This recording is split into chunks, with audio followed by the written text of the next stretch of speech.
Well, hello. Today I'd like to give you my impressions of the Tuckersharpe fountain pen.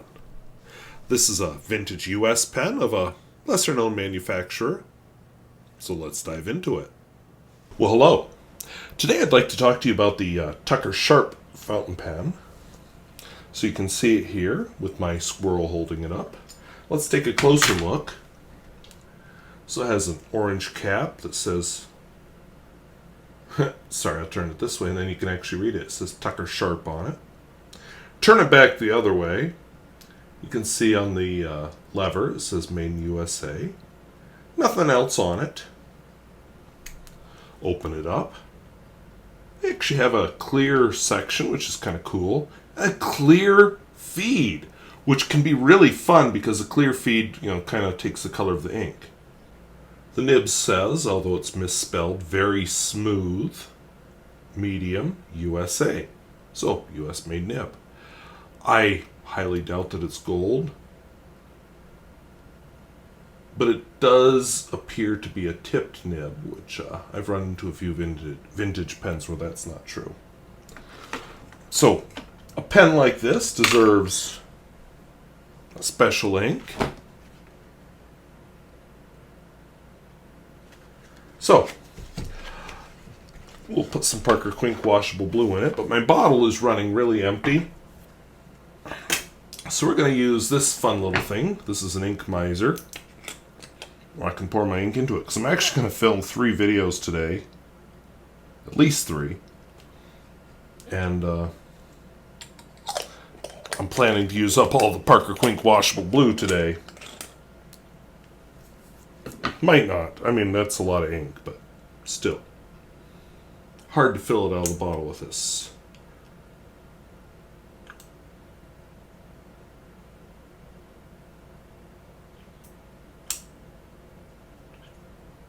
Still getting air bubbles.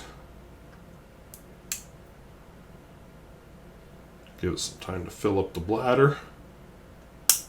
And one more go. Okay. So, drop the ink level a little. I'm going to set that ink miser aside. And I'm rest in comfort knowing that it's washable blue, so whatever happens, I can wash it out. So the pen is, of course, a Tuckersharpe. I am running into base one of my lights, so sorry about that. The ink in it is Parker Quink.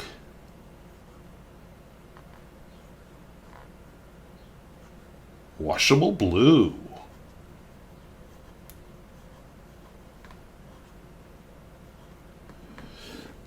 I am definitely seeing kind of a stub-like character to the writing. So let's, not a flex nib, but let's just look at the flex test. Yeah, definitely a stub thing going on there.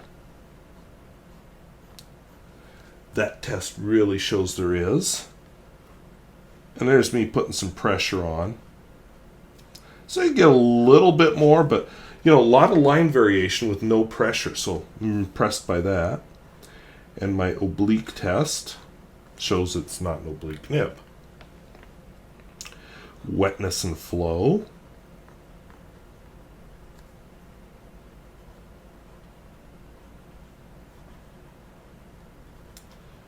No trouble at all.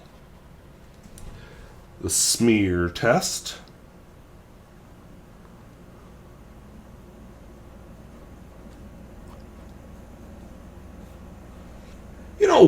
Not the wettest pen in the world, but wettish. Reverse writing, if you're into that kind of thing.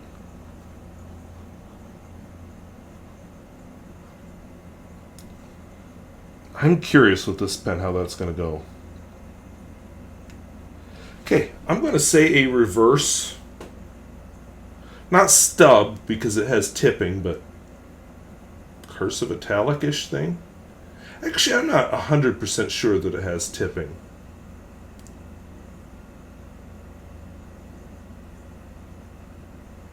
You tell me. I want to say yes, but if it does, it's not, a huge amount. And finally, the world famous Peer Gustafson test.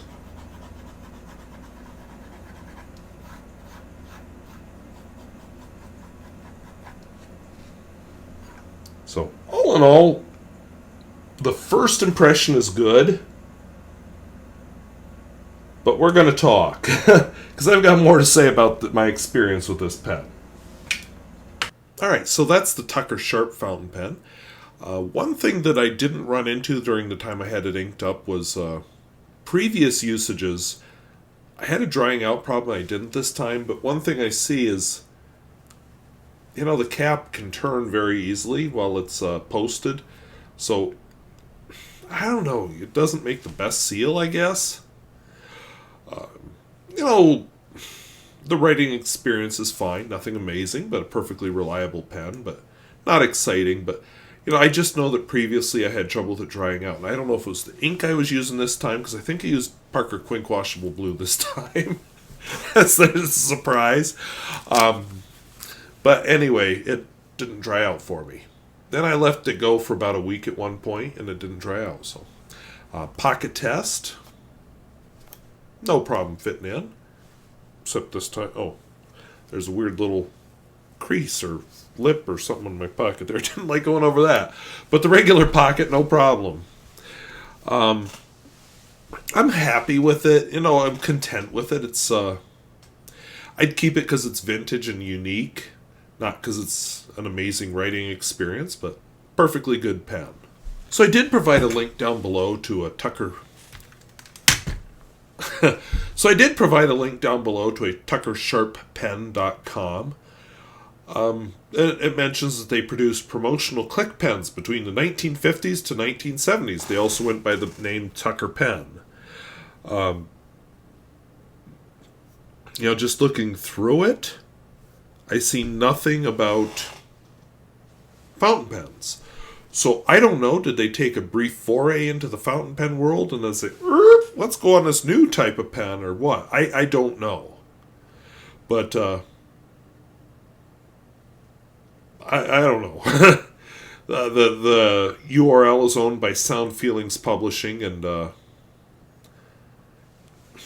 I just couldn't find much about this pen. Now, I did provide another link to the Tucker National Pen and Pencil Company, and mostly that's about trademarks. And, the trademark registration is to cover the categories of writing instruments, namely ball pens, fountain pens, ink marking pens, mechanical pencils, and refill cartridges for ball pens. And that was filed in... Should have written this down instead of just opening the link. 1963 is the first use of the Tucker. So, I don't know what that means, but my feeling is this pen is from the 1950s, and, just like now, we have our manufacturers who are known for their wonderful high-quality writing instruments, and others who are known for, gets the job done. And I would say Tuckersharpe is it gets the job done, of the 1950s. So, good pen to have, just for the historical thing. Not what I'm going to be trying to collect all of the Tuckersharpes because they're so amazing.